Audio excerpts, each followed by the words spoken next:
Today we're going to be looking at the level of authenticity that we had to produce for all of the vehicles and weapons that are in the game. Now, I love guns, but how many of you have actually handled a real gun? I can tell you one thing, it's not like an air gun or anything like that. A lot of these guns are really heavy. For instance, when we were doing the motion capture for Operation Flashpoint Dragon Rising, we had to go to great lengths to get the real guns. This is because the weight of these guns can actually affect the way that the animation looks. We use military specialists in our motion capture sessions to make sure that our characters in game move with a lot of weight, like real soldiers do. So we actually loaded the motion capture actors up with webbing. We put lots of lead in that webbing to make sure they move with weight and purpose. We don't show you how many bullets are remaining in the gun, so you have to kind of remember how many bullets you fired. You get the experience of being a soldier.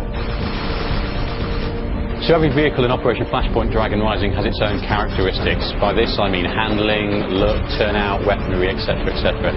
Everything from the smallest Jeep to the largest chopper, you'll find a completely different handling experience, but also something that's accessible. You don't need to be able to fly a flight sim in order to fly a helicopter in Operation Flashpoint. So when you're driving a 55-ton tank, that's going to feel very different to something like a DPV, which is a very light, agile vehicle.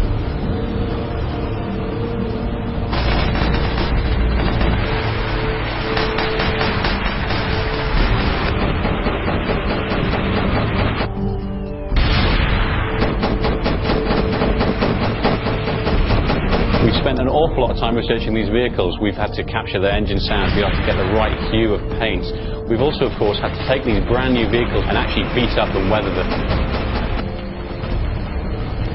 From a tactics point of view, it's very important that it's hard to see the infantry. Camo is a vital part of that. You actually find yourself looking for movement much more so than spotting guys, just as you do in real life in a natural environment full of bushes and trees. We wanted to make the game different than all the other shooters out there. In this game you're not a bullet sponge, so we wanted to make the damage model as realistic as possible.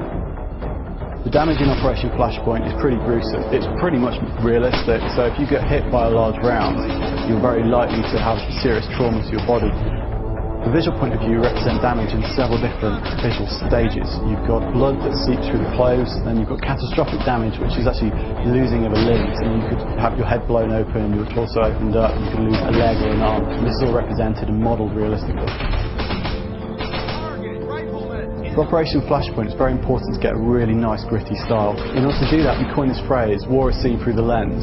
We use that to inform the visual language we use pretty much in all aspects of art for the game.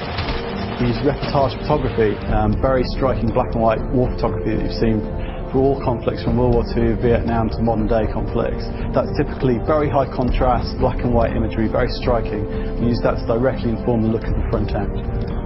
The EGO's technology gives us a lot of post-production systems we can use, so film grain, colour casts.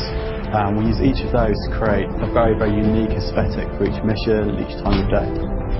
With over 60 variations of weapons in Operation Flashpoint Dragon Rising, it's difficult to choose a favourite. However, if you pin me down, I'd have to choose this one. The M4. It's versatile, it's rugged, and it's adaptable. And what's more, if you point it at things and pull the trigger, it kills them. For more personal situations, I prefer to go for 45 automatic, of course, just in case.